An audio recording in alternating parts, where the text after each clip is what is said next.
Hey everybody, welcome back. We are at now 154, and again, told you it was me from the Attitude Era. It's also from WCW, former multi-time cruiserweight champion, but I think a one or two-time light heavyweight champion.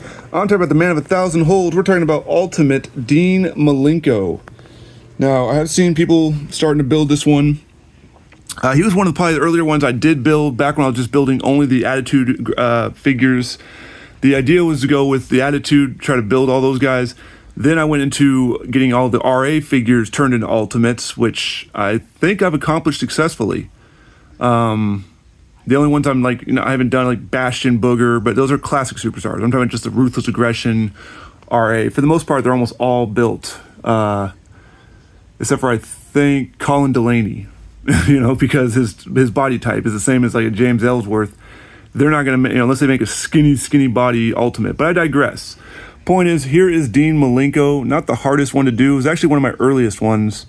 Didn't involve any paint. Did involve removing the AJ style tattoo on the side there.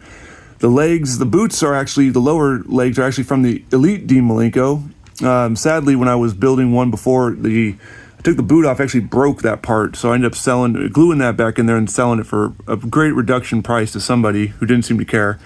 You can see the arms are still the standard arms.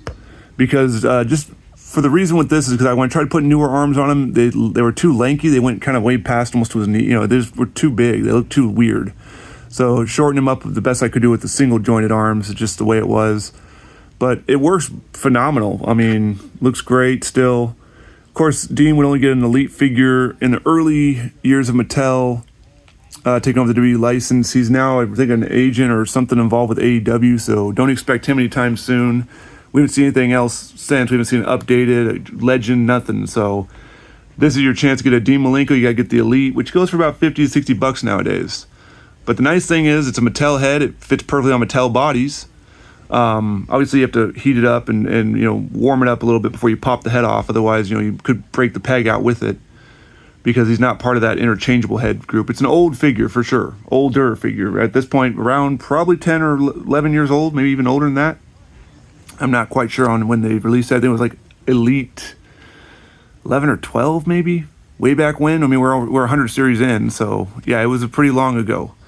Still, when it came out, phenomenal. I've always been upset, though, that Mattel has never released a light heavyweight title, with him or Scotty or X-Pac. I know there's only so many light heavyweight champions that you're going to see, that are available in Mattel form right now, but we need the light heavyweight title.